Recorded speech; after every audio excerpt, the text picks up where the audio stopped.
Buenos días a todos, a todas. Hoy nos acompaña en Saca tu Voz Beatriz Parra Zamorano. Bienvenida, Beatriz. Gracias, Iciar. Buenos días. Buenos días. Os voy a presentar a Beatriz. Ella es psicóloga sanitaria con titulación en máster en terapia sistémica y en dirección de centros de servicios y orientación educativa. Lleva más de 15 años ejerciendo la psicología desde distintos ámbitos, pero su dedicación se ha centrado siempre en infancia y en adolescencia. Ella comenzó más enfocada en el ámbito educativo, donde se formó y trabajó unos años como orientadora escolar y trabajó con alumnado con necesidades especiales en distintos centros educativos. Y posteriormente empezó a trabajar en el ámbito social, en el que sigue en la actualidad y en el que ha desarrollado la mayor parte de su carrera, con más de 10 años de experiencia en intervención psicosocial con colectivos desfavorecidos. Entonces, en estos años Beatriz ha dirigido muchos proyectos de atención a infancia y adolescencia especialmente vulnerable en su fundación, en la Fundación Acrescere, en la que trabaja. Ella fue la directora del primer centro de protección que tuvieron, que eran hogares para mayores de 18 años, o sea, para chicos, chicas que salen del sistema de acogida tras la institucionalización, y una residencia para mujeres jóvenes que habían sido víctimas de violencia de género. También ha coordinado otros proyectos de acogimiento familiar, de formación, de orientación laboral y ocio y tiempo libre para menores institucionalizados, y actualmente dirige el área de atención psicológica de la Fundación, asesorando, supervisando equipos educativos y profesionales que se dedican a la atención social con esta población, y además se ocupa de la calidad de los servicios que prestan desde la Fundación. Y como si todo esto fuera poco, pues Beatriz además compagina su labor social con el ejercicio clínico como psicóloga sanitaria y psicoterapeuta infanto-juvenil, especializada en la intervención con familias, y además desde hace 2 años está colaborando con un centro de atención temprana que atiende a familias con hijos con discapacidad o alteraciones graves de desarrollo, donde ella coordina el área de atención a las familias.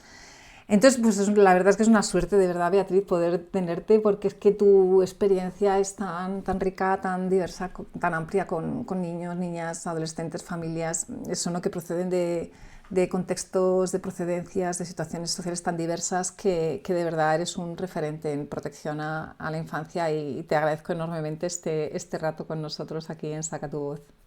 Gracias a ti también por proporcionar estos espacios, ¿no?, donde podamos hablar de estos temas tan necesarios y tan interesantes también, y tan bonitos sobre todo. Totalmente, porque es que es una realidad, la realidad de los niños, de las niñas, de los adolescentes en riesgo de exclusión social realmente es algo, creo, muy desconocido por la sociedad.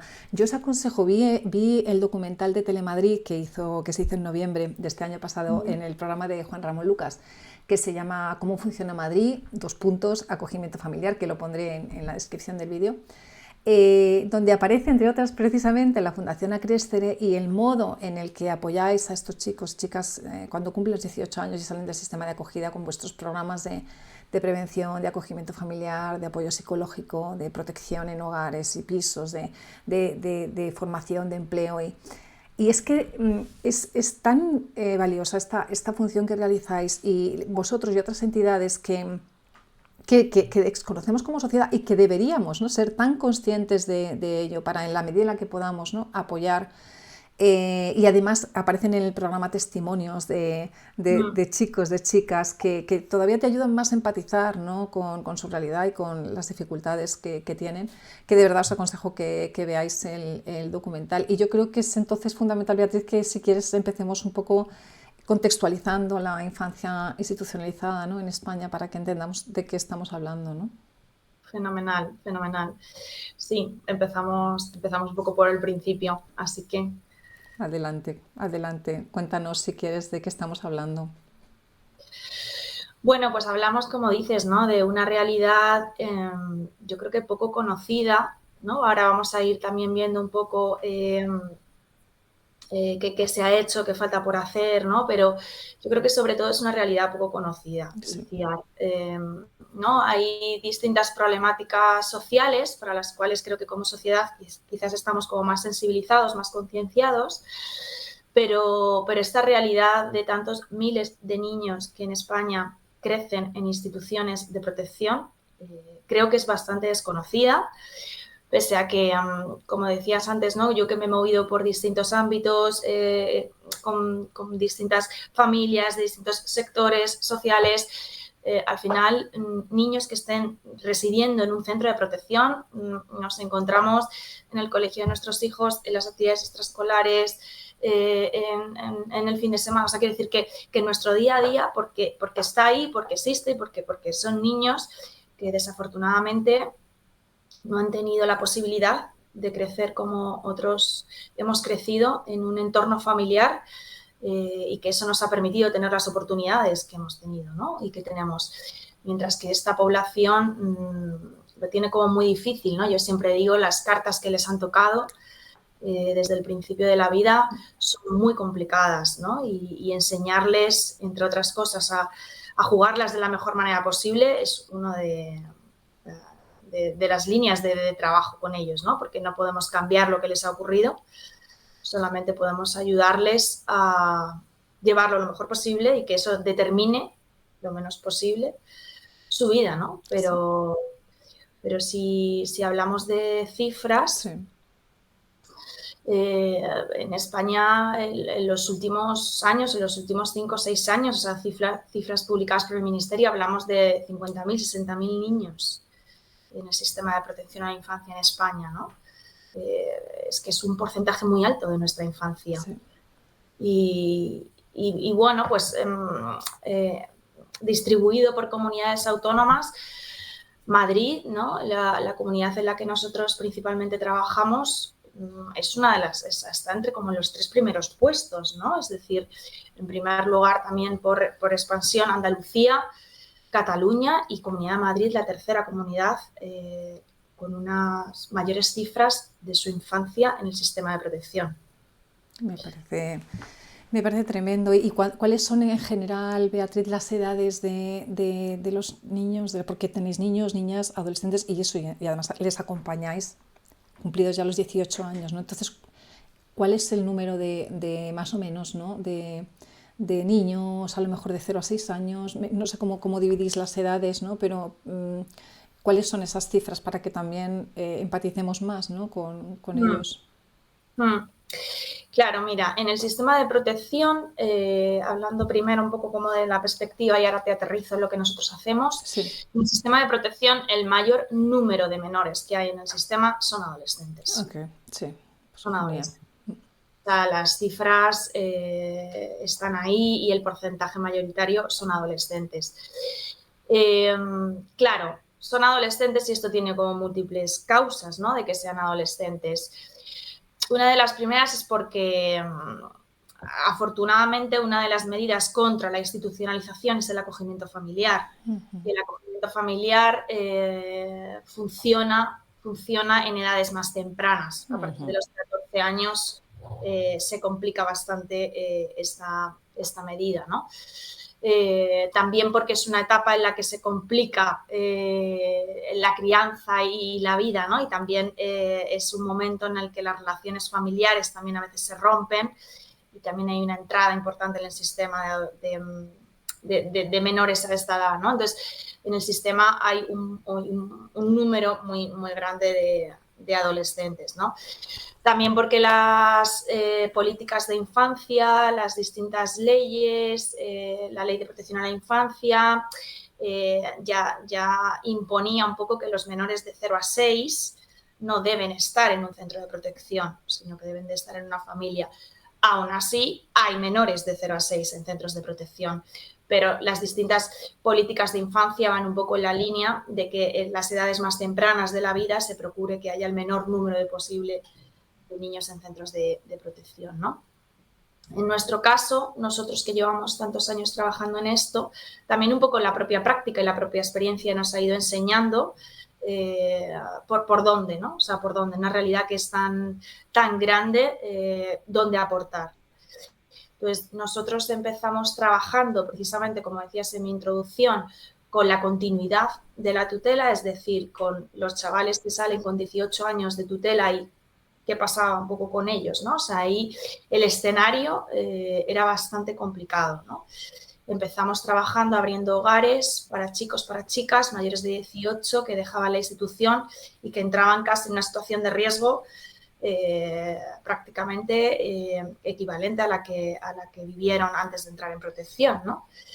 Y Y a medida que fuimos trabajando en esos primeros años, ¿no? Veíamos que ahí había ya unas heridas que era muy difícil poder reparar para poder entrenarles, ¿no? Para una vida adulta más o menos normalizada, ¿no? Entonces entendimos que teníamos que bajar y que teníamos que trabajar en edades más tempranas para poder paliar de alguna manera los efectos, ¿no? Y entonces así fue como abrimos nuestros primeros hogares para menores dentro del sistema de protección, pero nosotros, como firmes defensores de la crianza en contexto familiar, pensamos que no queríamos tener grandes residencias de protección a la infancia, ¿no? Sino pequeños dispositivos, pequeños recursos de acogida que simularan todo lo posible un entorno familiar, ¿no? Entonces abrimos distintos hogares pequeños, 6 plazas, 8 plazas, o sea, como los dispositivos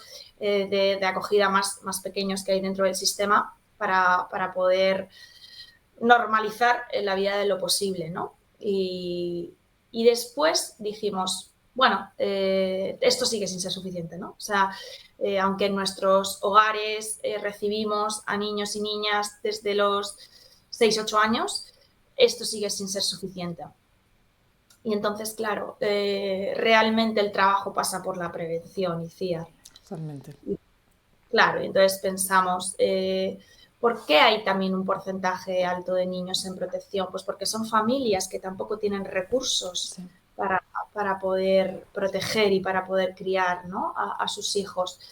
Entonces abrimos un proyecto bastante pionero aquí en la Comunidad de Madrid, que es un recurso de atención a menores de 0 a 6 años, pero es completamente ambulatorio, ¿no? O sea, es como una escuela infantil, podríamos decir, como un espacio de atención infantil a niños y niñas cuyas familias no pueden asumir el coste de, bueno, pues de una escuela infantil privada. La escuela pública pues, no tiene plazas para todos y los papás y las mamás tienen que trabajar para poder atender a sus hijos, Sí. y trabajan en trabajos que les llevan jornadas muy complicadas también. Entonces, dijimos, vamos a favorecer un espacio donde las familias que están en dificultad social puedan dejar a sus hijos cuenten con la atención, la estimulación, la intervención que necesitan para su desarrollo, y que a su vez contribuyamos precisamente a la no institucionalización de los menores, ¿no? Entonces, ha sido un poco como el recorrido que hemos ido haciendo en todos estos años, abordando, ¿no? como la intervención en las distintas etapas para poner, ya te digo, nuestro granito de arena en esta realidad. Sin duda, me parece tan interesante la trayectoria y tan inteligente, ¿no? De lo que tú dices, de según te va diciendo la experiencia, ¿no? Pues ir abordando lo que vais viendo que es necesario, que os doy mi enhorabuena porque me parece que hacéis un trabajo excepcional. Y decías, claro, que puede pasar, ¿no? Que acaben en el sistema los niños y niñas porque las familias no tienen suficientes recursos, pero también entiendo que existe la posibilidad de que cuando llegan a esa edad adolescente los propios chicos, chicas sean los que busquen el sistema de acogida, ¿no? O sea, los que realmente pidan ser tutelados, porque a veces sucede también que la situación en la familia es insoportable para ellos, ¿no? Entonces me imagino que son las dos situaciones que realmente son muy complejas, ¿no? Porque pensamos en que la familia, ¿no? es la que debería acoger, pero por otra parte es que hay chicos, chicas que están pidiendo, ¿no? salir de su propia familia, ¿no? y que buscan que les acoja el sistema, ¿no? y que les tutele. Entonces es una realidad también muy difícil, ¿no? la de los chicos, chicas que deciden, ¿no? salir de sus familias. Sí, muy difícil, Iciar, porque además en este caso tenemos a chicos que migran desde sus lugares de origen, Sí, ¿no? Y aquí hablamos de la población migrante, ¿no? Donde sí. vienen buscando una oportunidad de vida, ¿no? y un lugar distinto, ¿no? en el que vivir, y eso es una realidad muy creciente muy y luego también, por supuesto, familias nacionales donde se producen dentro del sistema familiar situaciones de violencia, de negligencia, de abandono, de abuso, y en ocasiones es la administración quien actúa y en otras son los propios menores los que deciden pedir ayuda, ¿no? Y salir de ahí, porque es cierto que hay situaciones familiares muy, muy, muy complejas, muy duras, menores que son abandonados física y emocionalmente por sus padres, por sus progenitores, ¿no? También en los últimos años es cierto que creo que las relaciones parentofiliales, ¿no?, van cambiando, y también en los últimos años sí que se ha dado un incremento de la conflictividad familiar y en la violencia también, ¿no?, como ascendente, también como la violencia filioparental, pero eso es consecuencia de otras cosas, ¿no? O sea, esto no ocurre que un adolescente un día decide ejercer la violencia contra sus padres porque sí, ¿no? Hay una historia ahí anterior. Entonces, son situaciones muy complejas. Además, yo siempre digo, ¿no? La historia de cada niño, de cada niña, de cada adolescente es única.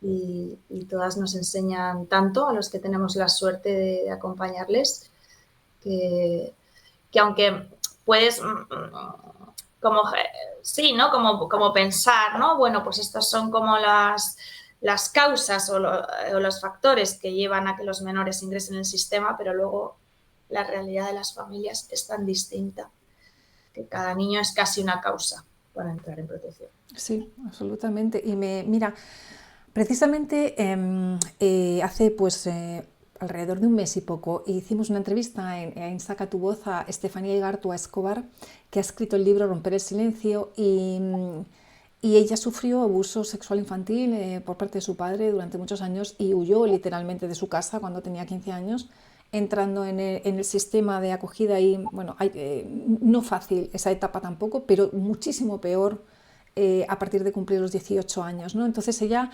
de verdad que te relata con unas palabras que muchas veces son sobrecogedoras ese tránsito, digamos, hacia la vida adulta, con unas dificultades tan absolutamente enormes que yo empatizaba muchísimo con su historia en todo el tema del maltrato y el abuso, pero cuando contaba la parte de ese intentar conseguir, ¿no?, su autonomía personal, yo decía, Dios mío, es que es una dificultad tan impresionante por lo que tú decías, porque arrastran, ¿no?, unas heridas tan brutales, ¿no?, de infancia, que ella cuenta constantemente esa ida y venida, esa subida y bajada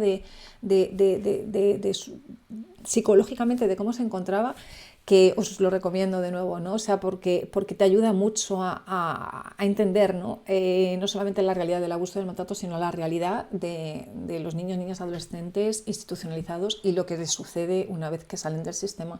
Entonces, ¿qué observáis desde la Fundación precisamente, ¿no?, en los adolescentes que cuando dejan de ser tutelados, cómo consiguen, con esas enormes dificultades de las heridas que arrastran, llegar a transitar, ¿no?, hacia la vida adulta?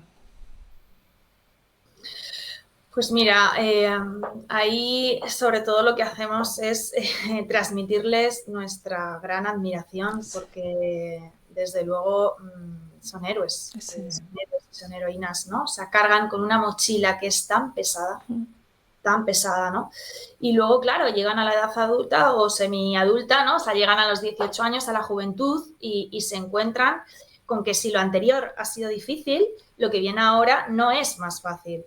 Lo único que lo que viene ahora, a diferencia de lo anterior, es una libertad donde sí pueden elegir y sí pueden decidir qué quieren hacer. Porque antes, en realidad, pocas veces han sido preguntados, ¿no?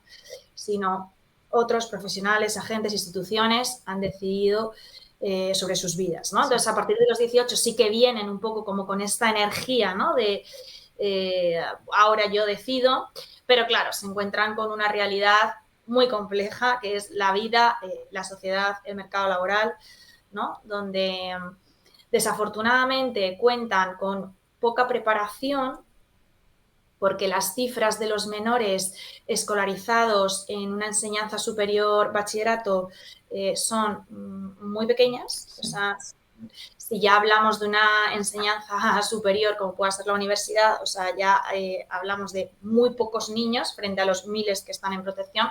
Por tanto, tienen una poca preparación pueden optar a trabajos en la mayoría de las veces, bueno, pues un poco precarios, y luego esas heridas que arrastran, ¿no? que llevan, todo esto que llevan ellos en su mochila, les pesa demasiado y les hace como de obstáculo a poder, bueno, pues esto, a tener o un rendimiento adecuado en el trabajo, en formaciones prelaborales, profesionales que hacen, ¿no? Entonces, ahí es donde vemos y ahí es donde nosotros, como te digo, vamos como actuando en base a la experiencia, ¿no? Entonces, ahí es donde dijimos, con toda esta parte residencial, formativa, de inserción en la que trabajamos, esto tampoco es suficiente. Estos chicos y estas chicas necesitan poder trabajar clínicamente, ¿no? En psicoterapia sobre su historia, porque si no hay una parte del peso de la mochila que todavía sigue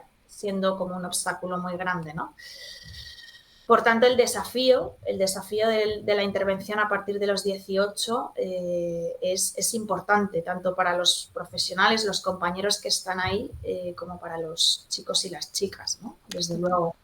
Totalmente. Yo, eh, eh, mira, tengo 54 ahora y te podría decir que, a ver,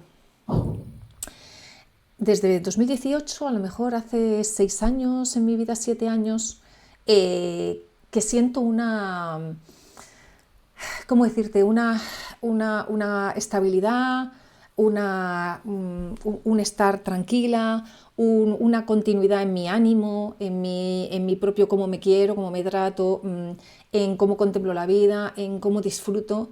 Hace solo 6 años, o sea, y me he pasado, digamos, no sé, ya no recuerdo, pero 15, 17, 18 años con el único objetivo, porque mi hijo es lo más importante en mi vida, pero además de eso, el único objetivo de vida de conseguir sanar, de conseguir sanar, de conseguir sanar, y una terapia, y darme un tiempo, y otra terapia, y ahora veo esto, y ahora tal, y conseguir disfrutar de estar viva, o sea, realmente ha tenido desde hace 6 años. Entonces, claro, si yo, que he tenido los medios económicos, que he podido estudiar, que digamos la parte adulta de mi vida en ese sentido se me ha dado bien, ¿no? Que he tenido.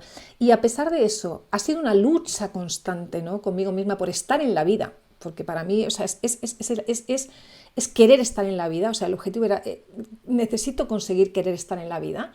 Yo me imagino lo que tú cuentas, ¿no? De ellos, ¿no? Con este peso, y una vez que me sueltan, digamos, ¿no? A los 18 años, ahora ya todo depende de mí, que es abrumador, ¿no? La responsabilidad que cae sobre tus hombros, porque yo reconozco que cayó sobre mis hombros cuando salí de casa de mis padres y tenía 26. Entonces, yo muchas veces pienso que como sociedad no somos capaces de poner en valor precisamente, como tú bien decías, ¿no? La heroicidad de estos chicos y chicas, ¿no? O sea, debería existir un currículum, ¿no? A la hora de presentarte en una empresa, ¿no? Digamos, de tu capacidad de resiliencia, de lucha, de logros que has conseguido en tu área personal, más personal, y de realmente, en lugar de servir para estigmatizar, al revés, ¿no? Para poner en valor a estas personas, ¿no? Cuando van a buscar un trabajo, cuando van a buscar un trabajo, porque lo que tú decías, la formación a veces, jo, es que no tienen el ánimo para hacerla, ¿no? Pero cuando van a buscar un trabajo, ¿no? O sea, tienen unas cualidades que otras muchísimas personas no tienen. Entonces, eso deberíamos ser capaces como sociedad de ponerlo en valor, ¿no? Me parece que es fundamental el hacérselo ver a ellos y hacérnoslo ver a todos, ¿no? Como sociedad, que tiene muchísimo que aportar. Sí, completamente de acuerdo, Iciar, porque fíjate, además escuchándote, ¿no? Me conectaba con que a veces hay que encontrar junto con ellos y con ellas las razones para vivir, ¿no? Porque encontramos, bueno, pues muchos problemas emocionales, del estado de ánimo, ¿no? O sea, muchas secuelas a nivel vincular, relacional. Chicos y chicas, hablamos de una infancia y una adolescencia donde no se han sentido vistos, no se han sentido queridos, no se han sentido amados. Y claro, o sea, todo esto al final es como un combo en el que ya cuando llegan a edades un poco más de cuestionamiento, ¿no? Sobre la vida y sobre la identidad, te encuentras esto de, bueno, es que realmente yo no sé si quiero vivir, ¿no? O yo no sé si quiero también vivir esta vida, porque yo lo único que sé es que yo no he decidido venir a esta vida, la decidieron mis padres por mí y en muchas ocasiones esos padres no están y cuando están no saben hacerlo de otra forma y lo hacen de una manera en la que dañan. Entonces, a veces es difícil encontrar estas razones, ¿no? Porque, claro, nosotros, nuestro papel también como profesionales, nosotros decimos mucho, ¿no? O sea, como nos sentimos como tutores de resiliencia, ¿no? O sea, les ayudamos a encontrar dentro de ellos también las razones por las que seguir. Pero es difícil fiar porque te sientas frente a ellos, ves su historia Sí. y te dices a ti mismo, es que yo en tu lugar, es que yo no sabría hacerlo de otra manera, ¿no? Y ponerse en sus zapatos, sobre todo cuando son más pequeños, ¿no? Y veo como pues a veces he ido cuando en la etapa en la que, como decías, yo dirigí centros, ¿no? Y entonces ahí está como más presente la vida diaria de los niños y les llevas al colegio y les traes y vas a reuniones del colegio y sabes que tus chicos y tus chicas son diferentes y la etiqueta de alguna manera también les persigue allá donde van. Entonces, encontrar la luz para poder también decir, bueno, ¿no? A pesar de todo esto, merece la pena vivir, quiero estar en la vida, quiero estar viva, quiero estar vivo y quiero seguir adelante. A mí me parece que es un ejemplo de admiración, porque tienen también una fortaleza Sí, sí, sí, sí, que, sí. ¿no? Que a veces también es como, bueno, la vida te ha dotado de esto, ya que no te ha dado otras Sí, cosas, por lo menos te ha dado esta fortaleza porque realmente son situaciones muy adversas. totalmente. Y hablabas también antes, Beatriz, de la realidad de los menores migrantes, que me parece también durísima. Y a mí me gustaría también darles aquí su espacio porque o sea, todo me toca, ¿no? Pero cuando los vemos, ¿no? Aquí en España, muy Mm, pocas personas hacemos el ejercicio de pararnos a pensar por cuánto habrán tenido que pasar, ¿no? O sea, para poder llegar hasta aquí. Y más, bueno, no sé si más o menos, pero encima a veces hablar también de menores que vienen sin estar acompañados de sus personas adultas, ¿no? Entonces yo quiero también aquí que nos hables de esa realidad porque necesitamos darles voz, sin duda. mm. Pues es una realidad, además, que yo creo que en este caso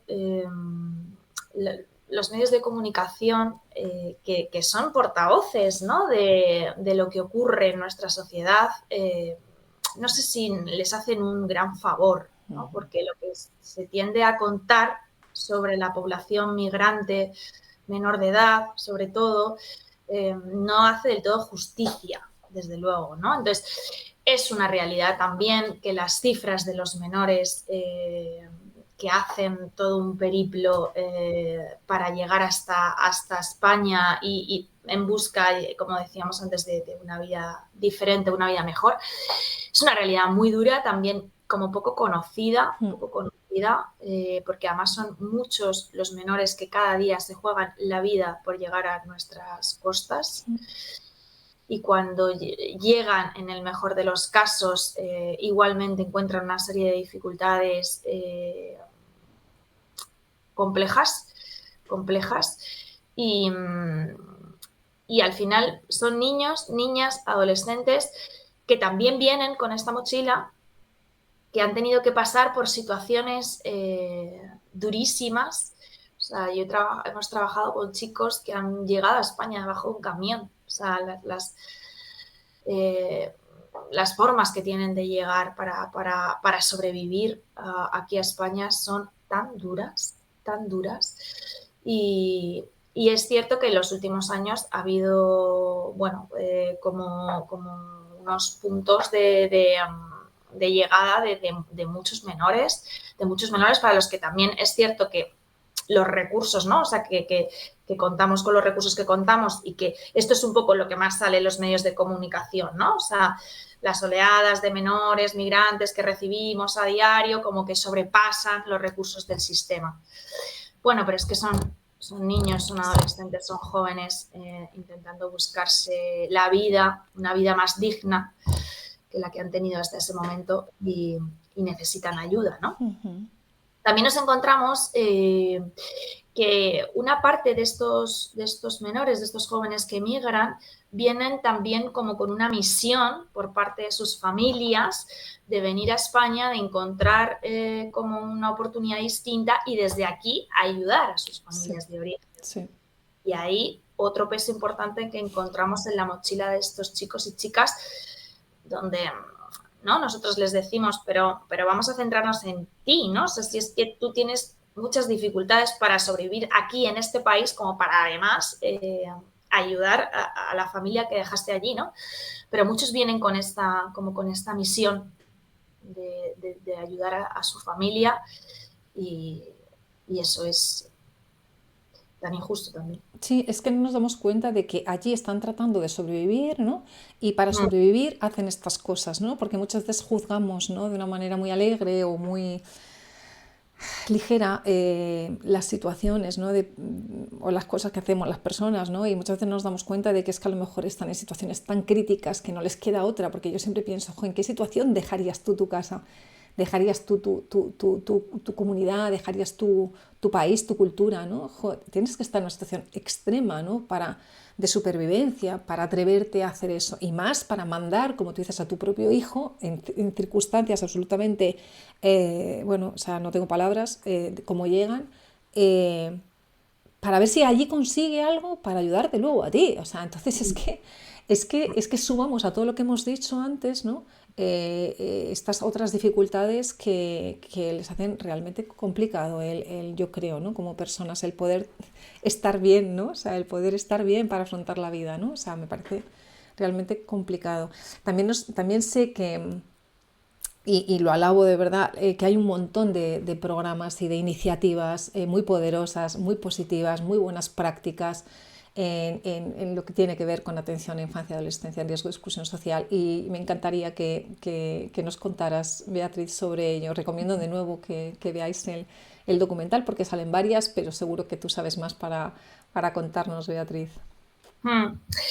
Bueno, pues efectivamente hay mucho interés desde lo público y, por supuesto, desde toda la red privada en la que trabajamos con estos chicos y con estas chicas en contribuir, ¿no?, a la intervención en esta problemática social. Y hay multitud de entidades, organizaciones privadas como la nuestra, en Madrid, en otras comunidades, compañeros, compañeras que trabajan muy bien con multitud de programas, desde la prevención, desde la intervención, la formación, todo el acompañamiento, la orientación laboral. Es decir, que sí que hay muchas iniciativas para trabajar y para paliar, como decíamos antes, un poco en los efectos que supone, ¿no?, como toda esta historia de vida, ¿no? Por parte de lo que son las administraciones, de las medidas más importantes es la sensibilización y todo lo que es promover la promoción del acogimiento familiar, que es como la gran respuesta para reducir la institucionalización. Sí. O sea, ya no vamos a hablar porque creo que sería muy utópico en este momento. No sabemos en el futuro hacia dónde nos encaminaremos. Pues la inteligencia artificial también nos ayudará con esto. Pero en este momento es muy utópico hablar de una no institucionalización, ¿no? O sea, yo creo que las políticas de infancia se dirigen hacia ahí, pero por ahora es creo que más realista hablar de reducir la institucionalización, y la gran alternativa, una de las grandes alternativas, sin duda, es el acogimiento familiar. ¿no? Entonces, por parte por lo menos de la Comunidad de Madrid sí que hay un impulso grande hacia lo que son los programas de acogimiento familiar.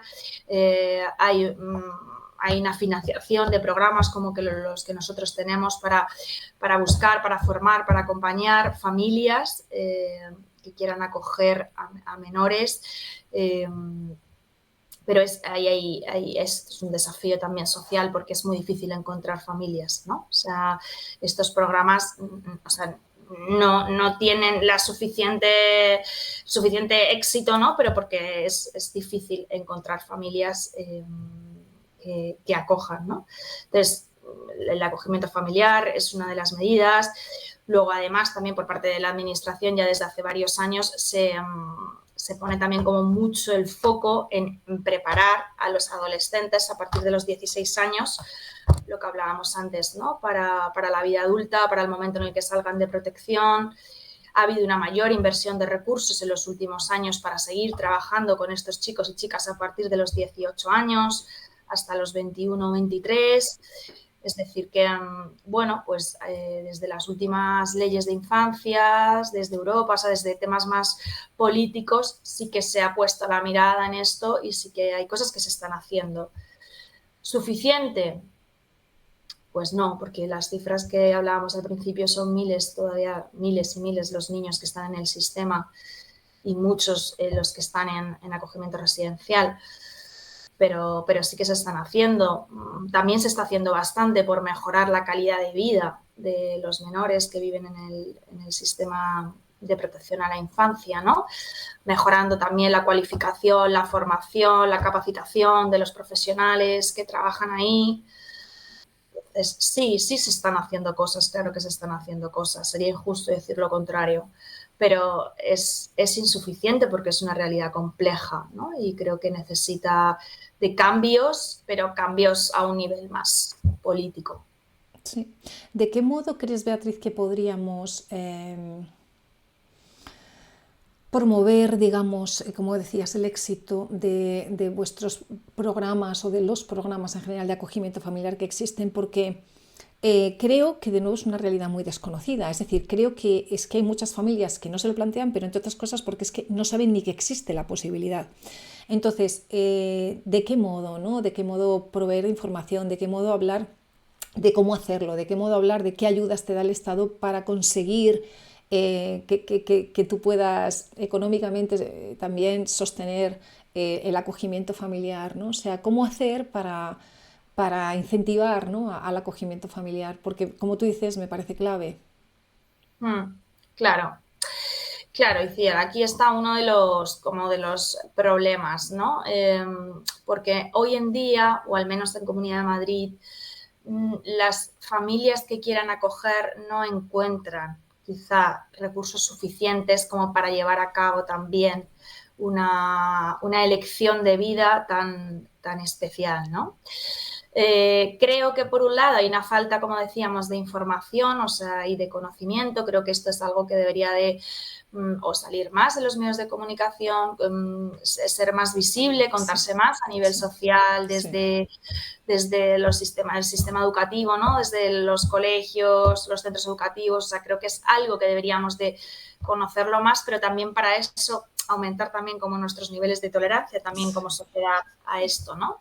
Entonces, una parte de conocimiento y otra parte de proporción de recursos a las familias que se ofrecen para acoger, porque es verdad que sí que hay una fase previa al acogimiento, donde hay un mayor acompañamiento profesional también para determinar, ¿no?, si las familias están o no preparadas para acoger a un menor. Pero en el momento en el que se produce el acogimiento, nosotros que trabajamos mucho con familias de acogida, una de las cosas que nos dicen es que, bueno, ¿y luego qué, no? Porque sí que hay un seguimiento posterior, a lo mejor en el primer año, año y medio, pero después eso se va desvaneciendo y a veces los problemas tampoco surgen al principio, sino que surgen después, ¿no? Entonces creo que hay una falta de acompañamiento, de preparación, de formación, de capacitación de familias.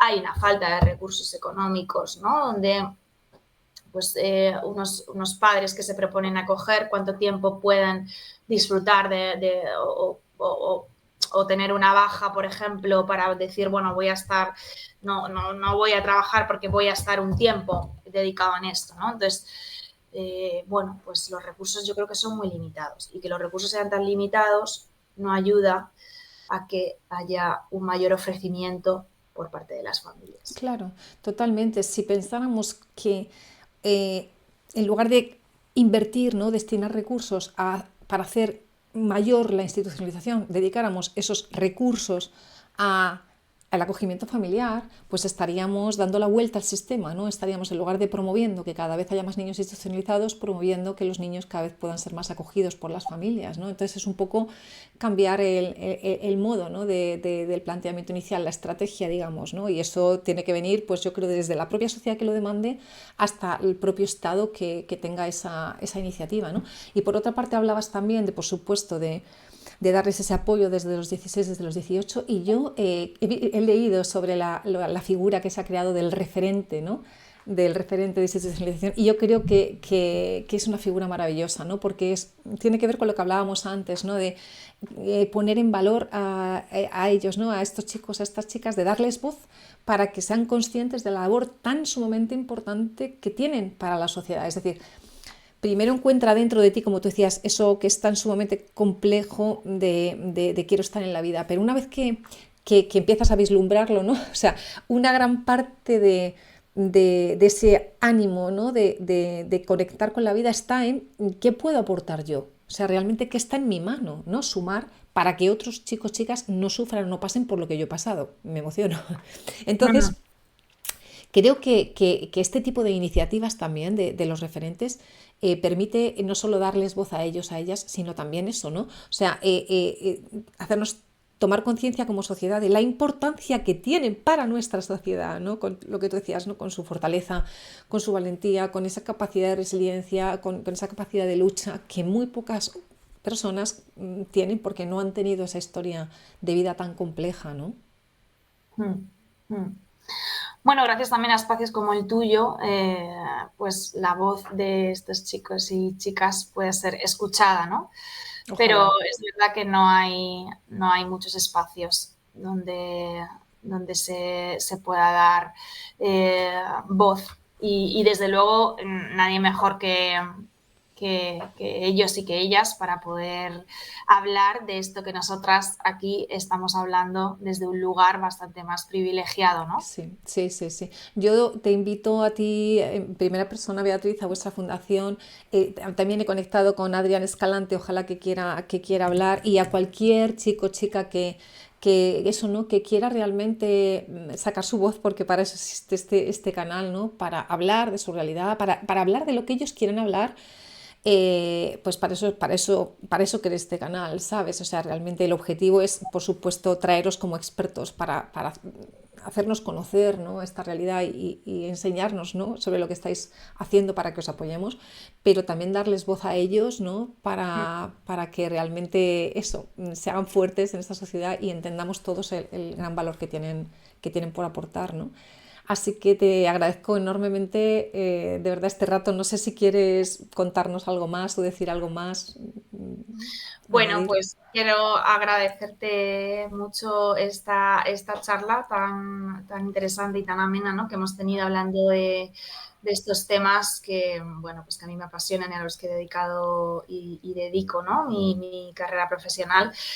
Y creo que todo lo que hacemos es poco para todo lo que hay que hacer y para toda la necesidad bueno, que es nuestra infancia, que es nuestra adolescencia, que es el futuro realmente de nuestra sociedad y bueno, pero también me gustaría acabar y ciar con una visión positiva, ¿no? Porque, como te decía, hay muchas cosas que se están haciendo.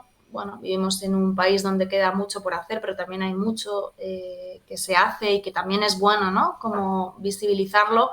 Yo antes de acabar quería contarte, ¿no? Como reflejo de esto, yo recientemente, el año pasado, colaboré en una publicación de un manual sobre avances en psicoterapia y yo hablaba, ¿no? del trabajo psicoterapéutico con esta población. Entonces, bueno, yo creo que así es como podemos ayudarles, ¿no? Participando en en espacios como este que tú me proponías, escribiendo, hablando, invitándoles a ellos a hablar y moviéndonos mucho a nivel profesional para, bueno, pues para mejorar en la medida de lo posible este mundo, ¿no? Desde luego acercáis con vuestra labor muchísimo lo que tú dices, ¿no? Todo vuestro trabajo a nosotros, ¿no? A las personas, a la sociedad, para que lo entendamos. Entonces yo te voy a pedir que todo este libro que me dices que has publicado, los proyectos que tenéis, o sea, me des la información para que lo ponga todo en la descripción del vídeo y que la gente pueda conocer o pueda conectaros, pueda apoyaros, pueda, lo que sea, ser voluntarios de vuestra fundación. Toda la información que consideres que es oportuna la vamos a poner y ya te digo que yo, o sea, quedo aquí abierta y pongo de verdad mi canal a total disposición vuestra para lo que queráis y para lo que necesitéis y para ellos, ellas, chicos, chicas, vamos, sin duda lo primero, ¿no? O sea que te lo agradezco de corazón, de verdad, Beatriz. Y nosotros a ti también te lo agradecemos mucho. Muchas Ha sido gracias. un placer, Iciar. Muchas gracias. Te mando un abrazo grande. Otro para ti.